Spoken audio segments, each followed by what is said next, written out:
Hi అండి. భయం అంటే ఎరుగని తల్లి ఒక సమయమున భయానికి లోనైంది. అది ఎప్పుడో తెలుసుకుందాం రండి. పార్వతీమాత కాంచీపురంలో మట్టి శివలింగాన్ని తయారు చేసి తపస్సు చేస్తుంది. అదే సమయమున ఆ పరమశివుడికి అమ్మవారి భక్తిని లోకానికి పరిచయం చేయాలని, చాటి చెప్పాలని అనుకొని పరీక్షించటకు తన జటాజూటంలో బందీగా ఉన్నటువంటి గంగాదేవిని ఒక పాయను విప్పాడు. ఆ గంగమ్మ కొన్ని క్షణములలోనే వరద రూపం దాల్చి అక్కడ ఉన్న నదిలో చేరి ఉవ్వెత్తున ఎగిసిపడింది. అమ్మను చేరసాగింది. ఈలోగా అక్కడకు కార్తికేయుడు వచ్చి తన శక్తితో అడ్డుకున్నాడు ఆ వరదను. ఇది గమనించిన పరమశివుడు మరి ఒక పాయను విప్పగా మళ్ళీ రెండవ వైపు నుంచి కూడా వరద రాసాగింది. దానిని విఘ్నహరుడైన గణపతి అడ్డుకునడి. ఇద్దరు అమ్మ అమ్మ వరద అని పిలవచ్చిన అమ్మవారు తపస్సు నుంచి బయటికి రాలేదు. ఈలోగా పరమశివుడు తన యొక్క మూడవ పాయను కూడా ఒప్పగా మూడవ వైపు కూడా వరద రాసాగింది. ఆ మూడవ వైపును లోకపాలకుడైన విష్ణుమూర్తి ఆపెను.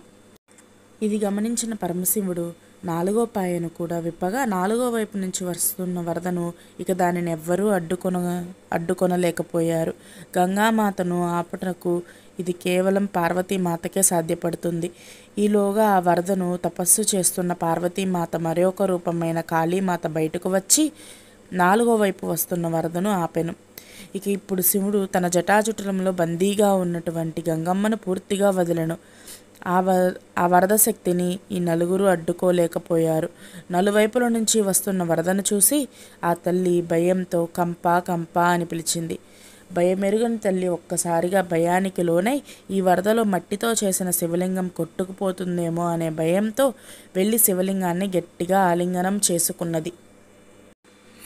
ఒకవేళ ఆ వరదలో శివలింగం గనక కొట్టుకుపోతే తను కూడా ఆ వరదలోనే కొట్టుకుపోవాలని గట్టిగా శివలింగాన్ని ఆలింగనం చేసుకున్నది.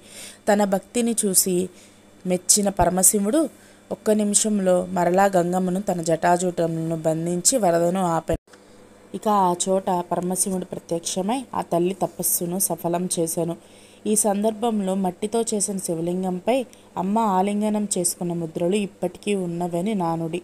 ఆ లింగం ఏకాంబేశ్వర శివలింగంగా ప్రసిద్ధిగాంచినది. ఇలాంటి మంచి మంచి స్టోరీస్ మీకు కావాలి అనుకుంటే నా యొక్క ఛానల్ని ఇప్పుడే షేర్ చేసి సబ్స్క్రైబ్ చేయండి, లైక్ చేయండి.